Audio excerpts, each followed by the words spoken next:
Welcome to capital TV Andhra Pradesh. ముందుగా bulletin లో headlines. నా కార్యకర్త ప్రోగ్రాంలో ఏ కష్టం వచ్చినా నా కార్యకర్తలకు అండగా ఉంటా. ఎమ్మెల్యే పల్లా. తమ జీవితాంతం అనంతపురం నేలకు రుణపడి ఉంటా.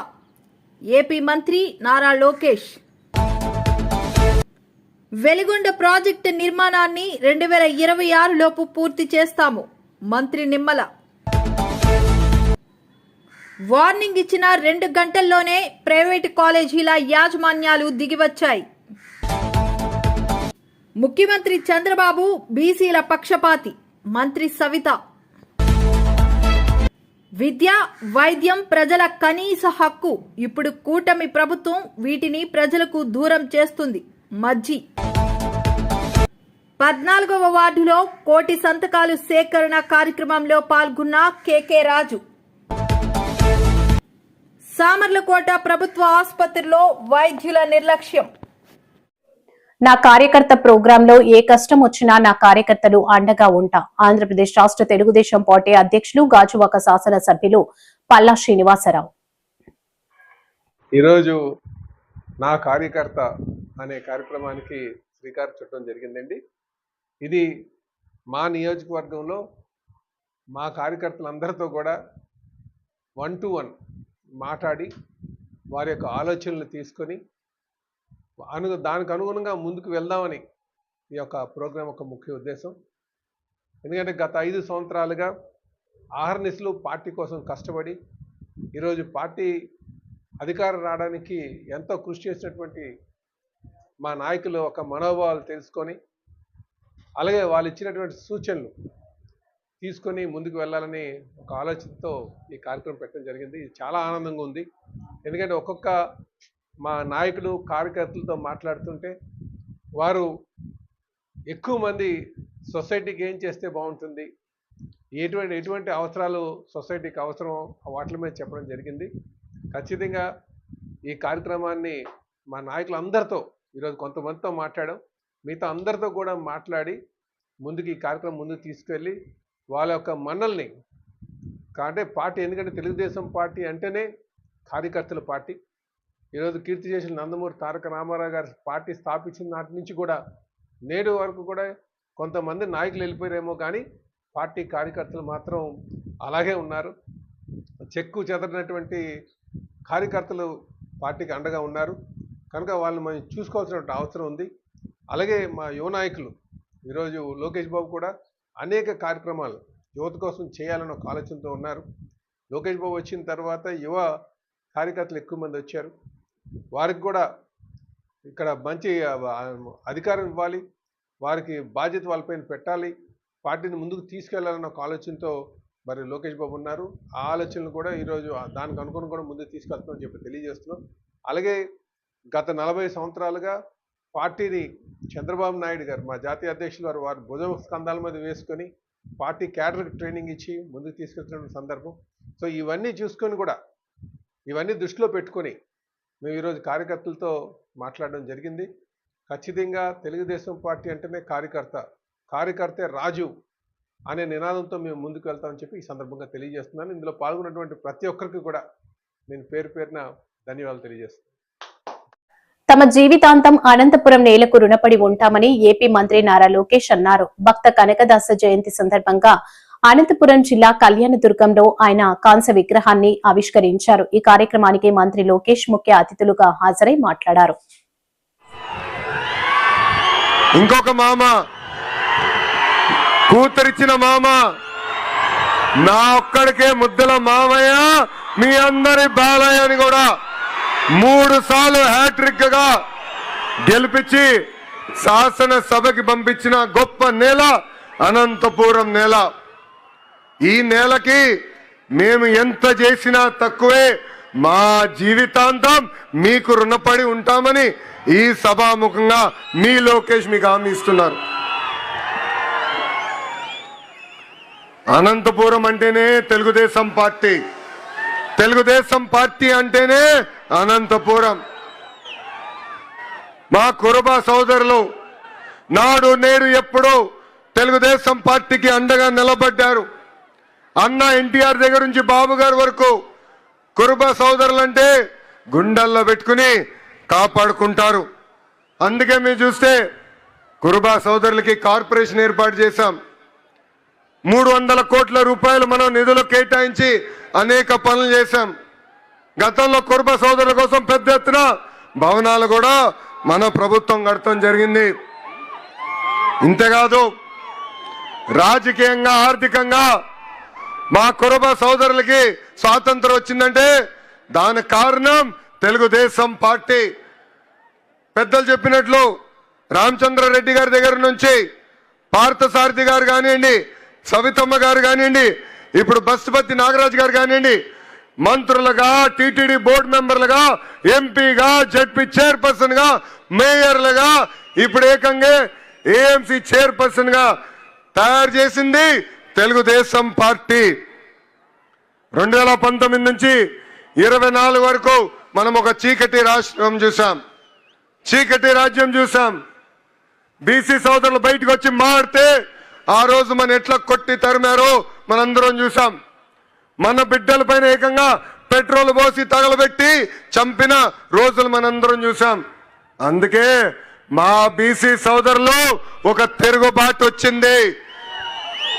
తెలుగుదేశం, జనసేన, భారతీయ జనతా పార్టీని ఎప్పుడు లేని విధంగా 94% సీట్లలో గెలిపించి మమ్మల్ని మీరు ఆశీర్వదించారు. చేయాల్సిన పనులు అనేక ఉన్నాయి. నాకు ఇప్పుడు కూడా బాగా గుర్తు, పాదయాత్రలో మన సంఘ పెద్దలందరినీ కలిసా, వాళ్ళందరితో నేను చర్చించా. ఆనాడే వాళ్ళకు కోరారు కనకదాస్ గారి జయంతిని రాష్ట్ర పండుగగా శాశ్వతంగా నిర్వహిస్తే బాగుంటుందన్నారు. అది చేసి ఈ రోజు మీ ముందల మీ లోకేష్ నిలబడుతున్నాడు. అంతేకాదు బేరప్ప గారి పేరుతో గుడులు కూడా ఏర్పాటు చేయాలని పెద్దలందరూ కోరారు. నేను టీటీడీతో కూడా మాట్లాడాను. తప్పనిసరిగా గుడులని అవసరం. వెలిగొండ ప్రాజెక్టు నిర్మాణాన్ని 2026 లోపు పూర్తి చేస్తామని ఇరిగేషన్ శాఖ మంత్రి నిమ్మల రామానాయుడు స్పష్టం చేశారు. వెలిగొండ ప్రాజెక్టు నిర్మాణానికి 1996లో సీఎం చంద్రబాబు భూమి పూజ చేశారని గుర్తు చేశారు. 30 ఏళ్లుగా వెలిగొండ ప్రాజెక్టు నిర్మాణం కొనసాగడంపై చంద్రబాబు ఆవేదన వ్యక్తం చేస్తున్నారని చెప్పారు. నాయుడు గారి యొక్క లక్ష్యానికి అనుగుణంగా పనులన్నీ కూడా గత సంవత్సరంన్నర నుంచి కూడా యుద్ధ ప్రాతిపదిన డే అండ్ నైట్ షిఫ్ట్ల ప్రకారం పనులు ముందుకు తీసుకెళ్తున్నటువంటి దశలో ఏదైతే మొన్న మంతా తుఫాన్ వల్ల వచ్చినటువంటి అకాలమైనటువంటి వర్షాల వల్ల పర్టికులర్గా ఏదైతే యొక్క ఫీడర్ కెనాల్ ఏదైతే ఉందో ఆ ఫీడర్ కెనాల్కు సంబంధించి 800 మీటర్స్ దగ్గర ఒక బ్రీచు, 15 కిలోమీటర్ దగ్గర ఒక బ్రీచు, 18 కిలోమీటర్ ఒక బ్రీచ్ పడడంతో ఆ యొక్క ఫీడర్ కెనాల్లోకి ఆ వాగుల ద్వారా వచ్చినటువంటి నీరంతా కూడా బ్యాక్కి టన్నెల్లోకి రావడం, దగ్గర టన్నెల్లో కూడా 9-10 కిలోమీటర్ల వరకు కూడా ఈ యొక్క ఫ్లడ్ వాటర్ అంతా కూడా చొచ్చుకుని వెళ్ళిపోయి మరి ఆ రోజు టన్నెల్లో కూడా మరి 250 మంది దాకా కార్మికులు ఎవరైతే ఈ ఇంజనీర్స్ ఎవరైతే వర్కర్స్ ఉన్నారో వాళ్ళందరినీ కూడా అప్పుడు మనం సేఫ్టీగా ముందు జాగ్రత్తగా అందరినీ కూడా ఎక్కడ కూడా ఎటువంటి ప్రాణ నష్టం లేకుండా మనం సేవ్ చేయడం జరిగింది.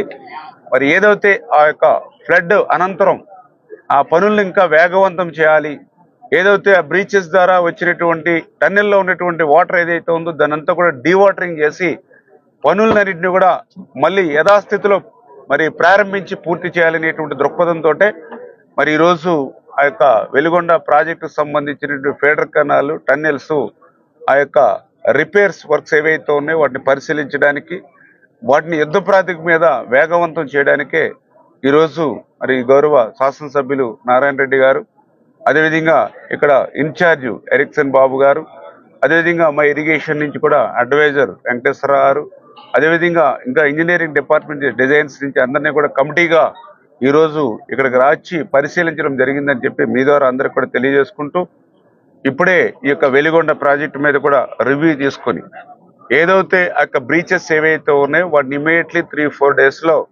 వాటిని అన్నింటినీ కూడా బ్రీచెస్ అన్నిటి కూడా కంప్లీట్ చేసి ఆ డీవాటరింగ్ కూడా క్లోజ్ చేయమని చెప్పేసి కూడా ఇప్పుడే అధికారులకి, ఏజెన్సీలకు కూడా ఆదేశాలు కూడా ఇవ్వడం జరిగింది.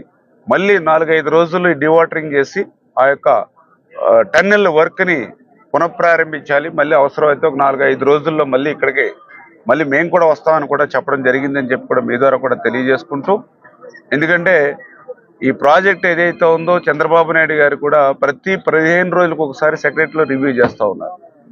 ఆయన కూడా ఆవేదన వ్యక్తం చేస్తూ ఉన్నారు. ఏదైతే ఆ రోజు 1996లో చంద్రబాబు నాయుడు గారు పుట్టినరోజు సందర్భంగా భూమి పూజ చేశా, దగ్గర 30 సంవత్సరాలు అయి భూమి పూజ అయినా కూడా ఆ ప్రాజెక్టు పూర్తి కాకపోవడం చాలా ఆవేదన కలిగిస్తూ ఉంది. ఖచ్చితంగా మనం 2026కి ఇది మనం పూర్తి చేయాలని చంద్రబాబు నాయుడు గారు కూడా ప్రతి 15 రోజులకి. నిన్న సీఎం రేవంత్ రెడ్డి వార్నింగ్ ఇచ్చిన 2 గంటల్లోనే ప్రైవేట్ కాలేజీల యాజమాన్యాలు దిగివచ్చాయి. విద్యార్థుల జీవితాలతో ఆటలాడకండి, తమాషాలు చేస్తే తాటా తీస్తాం, మేము వచ్చాకే సమస్యలున్నట్లు మాట్లాడుతున్నారని తీవ్ర స్థాయిలో ఆగ్రహం వ్యక్తం చేశారు. 2014 నుంచి ఇప్పటి వరకు చదువుకున్న విద్యార్థులు ఎవరు, ఫీజు రియంబర్స్మెంట్ పొందిన సంస్థలు ఎవరు, ఈరోజు ఎవరెవరికి బకాయి ఉంది, ఏదైనా సిట్ ఏర్పాటు చేసి విచారణ చేద్దాం. 2014-15 చంద్రశేఖరరావు గారు అసెంబ్లీలో మాట్లాడి ఒక విజిలెన్స్ అండ్ ఎన్ఫోర్స్మెంట్ను అపాయింట్ చేసి నివేదిక ఇచ్చిండ్రు. ఆ నివేదికను ఎందుకు తొక్కిపెట్టారు చర్యలు తీసుకోకుండా? దాని మీద కూడా చర్యలు తీసుకుందాము.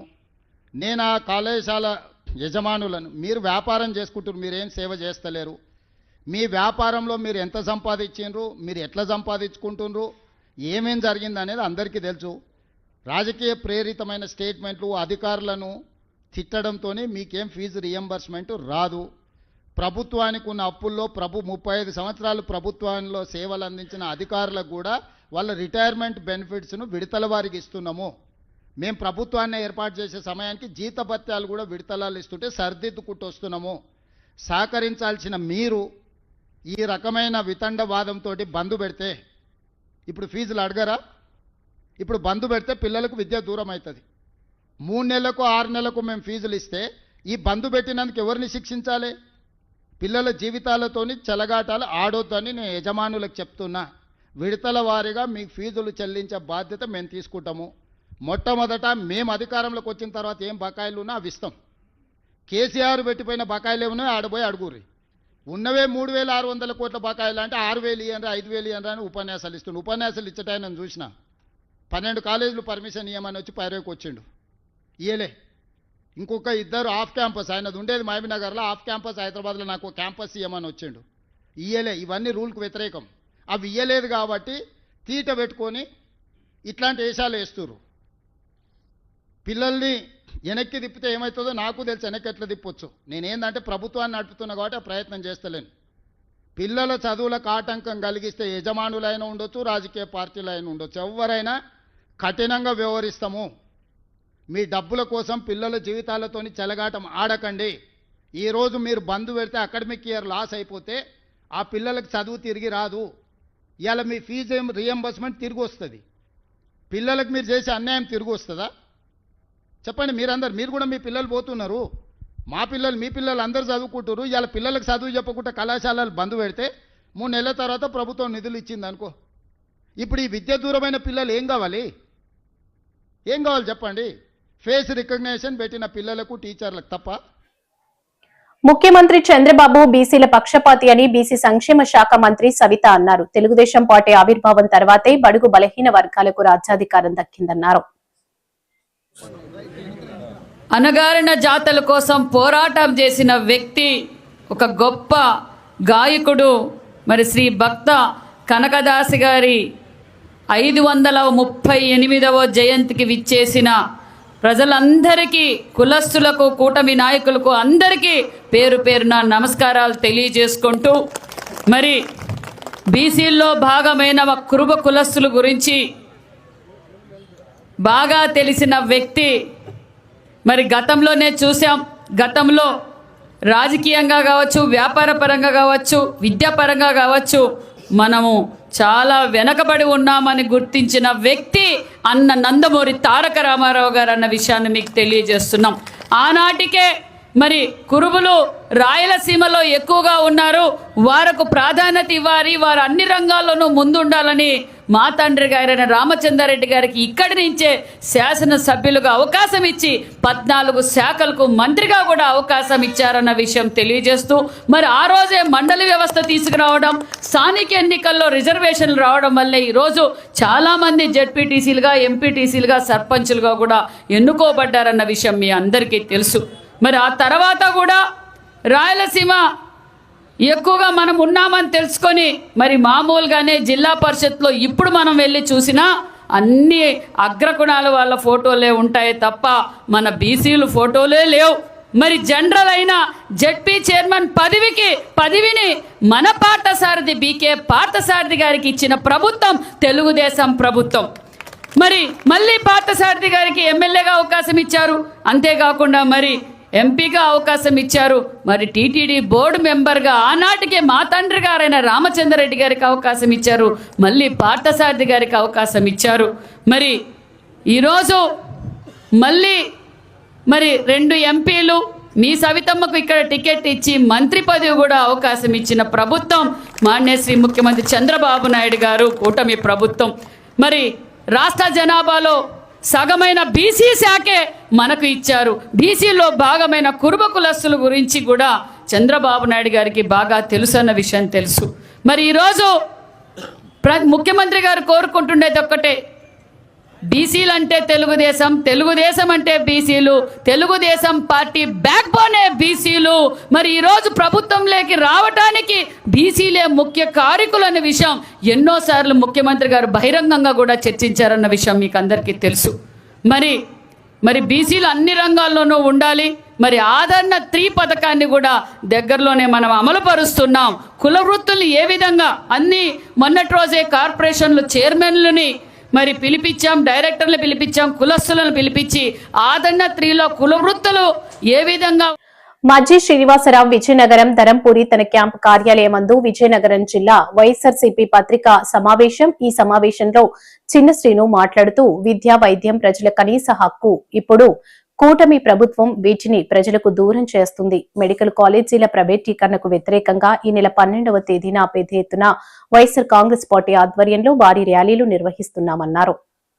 వైద్యం అనేది ఖరీదవుతుంది, ఇది కరెక్ట్ కాదు అనేక సందర్భాల్లో చెప్తా ఉన్నాం.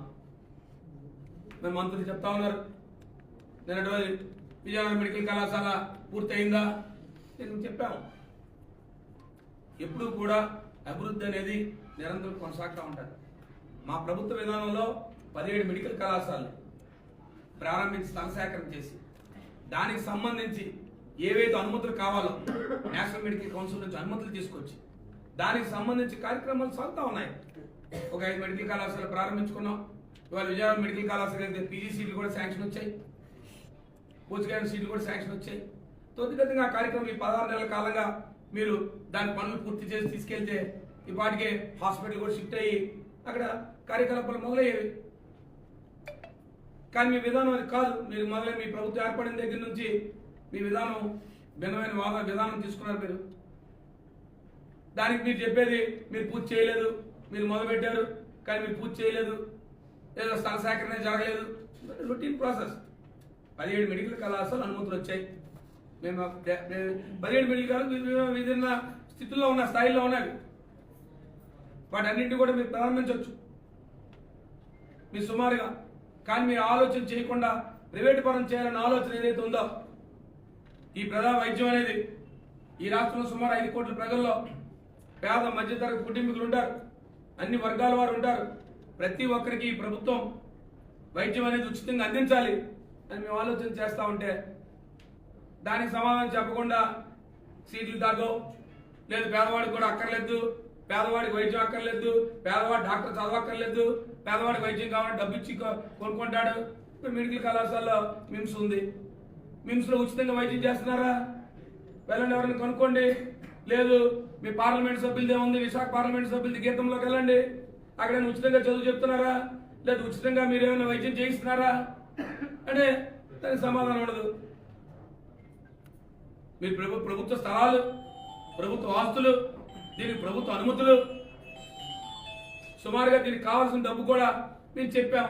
5,500 కోట్ల రూపాయలు ఇంకా బాగా ఉంటాయి. మా గౌరవ మంత్రి గారు చెప్తా ఉన్నారు, లేదు ఇంకా విజయనగరం 2 ఏమైనా పెరుగుతుంది, పెరగనివ్వండి.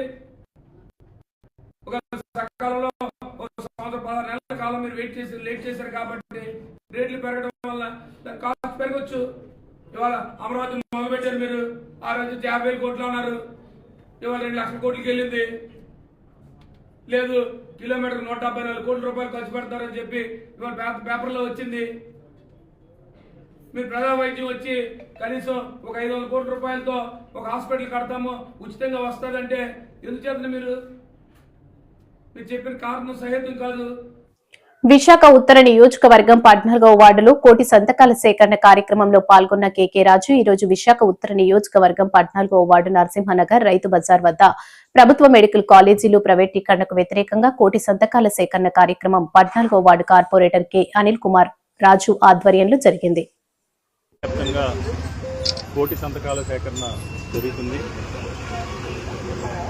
ముఖ్యంగా కూటమి ప్రభుత్వం అధికారంలోకి వచ్చిన తర్వాత ముఖ్యమంత్రి చంద్రబాబు నాయుడు గారి నేతృత్వంలో ప్రజా ఆరోగ్యానికి భద్రత లేకుండా వైద్యాన్ని వ్యాపారం చేసి ప్రజా ఆరోగ్యాన్ని పెద్ద ఎత్తున దెబ్బతీస్తున్నారు.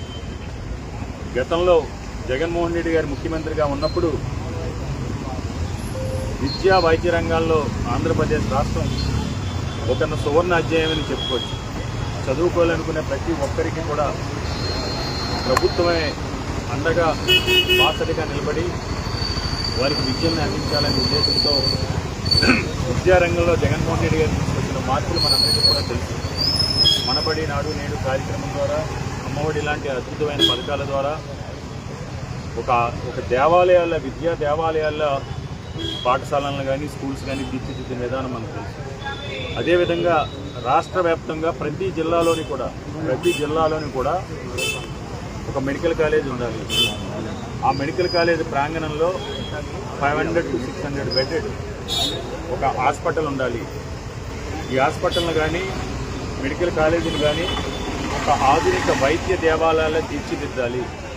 తద్వారా డాక్టర్ కావాలనే పేద విద్యార్థిని యొక్క కళని నిజం చేయడంతో పాటు ప్రభుత్వమే ప్రజలకి ఆరోగ్య భద్రత కల్పించాలనే ఉద్దేశంతో జగన్మోహన్ రెడ్డి గారు రాష్ట్ర వ్యాప్తంగా 17 మెడికల్ కాలేజీలు తీసుకొచ్చి వాటికి అన్ని రకాల అడ్మినిస్ట్రేటివ్ శాంక్షన్స్ కానీ, ఫైనాన్షియల్ శాంక్షన్స్ కానీ, ల్యాండ్ అలాట్మెంట్ కానీ చేసి దాంతోపాటు అందులో 7 మెడికల్ కాలేజీలు ఈ విధంగా నిర్మాణం పూర్తి చేసి 5 మెడికల్ కాలేజీలో అడ్మిషన్స్ కూడా స్టార్ట్ అయ్యి మిగతా కాలేజెస్ అన్నీ కూడా ఈ విధంగా నిర్మాణ దశలో ఉన్న సమయంలో కూటమి ప్రభుత్వంలోకి దురదృష్టవశాత్తు ఈ రాష్ట్ర ప్రజలు చేసుకున్న దౌర్భాగ్యం,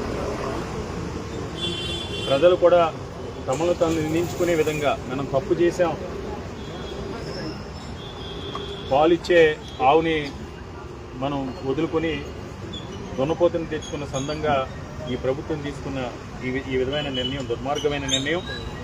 ఎందుకంటే ఈరోజు ఆంధ్రప్రదేశ్ రాష్ట్రంలో చాలామంది డాక్టర్ కావాలనుకునే వాళ్ళు పక్క దేశాలకు వెళ్ళి, ఉక్రెయిన్ లేదా రష్యా ఇలాంటి దేశాలకు వెళ్ళి ఆర్థికంగా చిదిగిపోయి ఉన్న ఆస్తులన్నీ కూడా తాకట్టు. సామర్లకోట ప్రభుత్వ ఆసుపత్రిలో వైద్యుల నిర్లక్ష్యంపై వైసీపీ ఇన్ఛార్జి దొరబాబు తీవ్ర ఆగ్రహం వ్యక్తం చేశారు. డ్యూటీలో ఉండవలసిన డాక్టర్ సొంత ఆసుపత్రిలో ఉంటూ వాట్సాప్ లో రిపోర్టులు చూసి వైద్యం అందించడం దారుణమన్నారు. నియోజకవర్గం సామర్లకోట కమ్యూనిటీ హెల్త్ సెంటర్లో వైద్యుల నిర్లక్ష్యం వలన, డ్యూటీలో ఉండవలసినటువంటి వైద్యులు అందుబాటులో లేకపోవడం వలన, సరైన వైద్యం అందలేక ఈరోజు ఒక వ్యక్తి మరణించడం జరిగింది. ఇది మొదటిసారి కాదు. ఈ కమ్యూనిటీ హెల్త్ సెంటర్లో ఇటువంటి సంఘటనలు చాలా జరుగుతూ ఉన్నాయి. ఉండవలసిన డాక్టర్లు కూడా ఈరోజు అందుబాటులో లేకుండా వాళ్ళకి సంబంధించిన హాస్పిటల్లో ఆ యొక్క సేవలు అందించుకుంటూ ఇక్కడ ఉన్నటువంటి పేద ప్రజలను పట్టించుకోకుండా చాలా ఇబ్బందులు గురి చేస్తున్నారు. ఈరోజు హాస్పిటల్లో జాయిన్ అయ్యి సుమారు 50 నిమిషాలు 60 నిమిషాలు అందుబాటులో లేక సరైన వైద్యం అందుక చనిపోతే ఇక్కడ ఉన్నటువంటి ట్రైనీ డాక్టర్లు, ఇక్కడ ఉన్నటువంటి డ్యూటీ డాక్టర్కి వాట్సాప్లో అక్కడికి ఉన్న రిపోర్ట్స్ అన్ని పంపించి అక్కడ నుంచి ఈరోజు వాట్సాప్ వైద్యం జరుగుతూ ఉంది. ఈరోజు సెల్ ఫోన్ కనిపెట్టిన వాడు మహామేధావి. ఈరోజు మన ముఖ్యమంత్రి వాళ్ళు శ్రీ చంద్రబాబు నాయుడు గారు ప్రజలందరికీ కూడా వాట్సాప్ ద్వారా ప్రతి సేవను అందజేస్తామనుకుంటే ఇక్కడ ఉన్న ప్రజలందరూ కూడా సూపర్ అనుకున్నారు. కానీ ఈరోజు వైద్యం కూడా ఈరోజు వాట్సాప్లో అందజేసే పరిస్థితి ఈరోజు మన ఆంధ్రప్రదేశ్లో ఉంది. ఇది కరెక్ట్ కాదు. ఇక్కడ ఉన్నటువంటి కలెక్టర్ గారికి కానీ మిగిలిన వైద్య అధికారులకు కూడా దీని గురించి ఫిర్యాదు చేయడం జరిగింది. ఇక్కడ ఉన్నటువంటి బంధువులందరూ కూడా దీనికి సంబంధించిన వైద్యుల్ని సస్పెండ్ చేయడం కోరడం కూడా జరిగింది. కాబట్టి ఈరోజు ఇక్కడ ఉన్నటువంటి వైద్యులు ఎవరు అందుబాటులో లేరో వాళ్ళందరినీ కూడా సస్పెండ్ చేయవలసిందిగా, అలాగే కుటుంబ బాధితులను కూడా ఆదుకోవాల్సింది ఈరోజు ప్రభుత్వాన్ని కోరుకుంటూ సెలవు తీసుకుంటాం.